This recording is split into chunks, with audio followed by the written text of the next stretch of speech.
En fait, tu vois, moi, ce que je voudrais, c'est de faire le même genre d'action que toi, venir en aide aux personnes dans le besoin dans ma ville. J'ai envie de me rendre utile, mais Eh bien, n'hésite pas, lance-toi.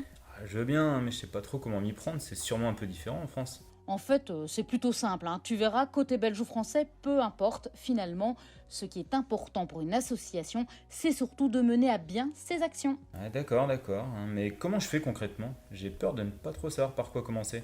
Inspire-toi déjà d'autres expériences associatives. Observe ce que l'on fait ici. Viens, je vais te présenter Karim, qui pourra te parler de la création de l'asso. Lucas voudrait créer son asso en France. Toi, tu as créé l'asso il y a 2 ans, c'est bien ça?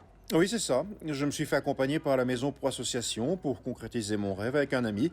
Et depuis que l'asso existe, eh bien, plein d'autres volontaires ont rejoint le projet, comme Myriam par exemple. On parcourt la ville ensemble en faisant des maraudes. C'est super de voir que ce qui était juste à l'état de projet a pu voir le jour et peut aider plein de monde. En fait, ce qu'il faut avant tout, c'est expliquer précisément ce que tu as l'intention de faire et quel est ton projet.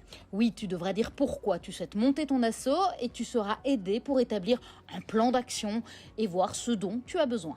D'accord, mais sans argent au départ, ça va être un peu limité, non? Bon, tu sais, il y a beaucoup d'organismes qui proposent des appels à projets pour financer les associations. Tu peux aussi faire appel aux dons ou alors une campagne de crowdfunding.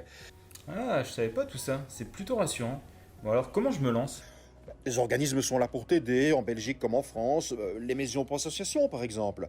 Tu peux aller les voir avec une idée et elles pourront t'accompagner à la création et à la gestion de ton projet.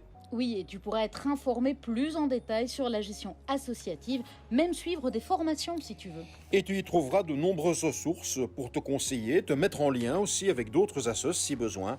Tiens, si ton projet associatif est proche d'une autre, n'hésite pas à nous contacter. On pourra travailler ensemble et proposer des actions communes. D'accord, et la frontière, au fait, ce sera pas un frein? Ah bah non, au contraire, ce sera même plutôt un atout de coopérer entre voisins. Surtout que c'est littéralement la porte à côté. Très bien, je vais réfléchir à mon projet et peut-être prendre rendez-vous pour me faire accompagner. Myriam, tu me ramènes chez moi après la maraude?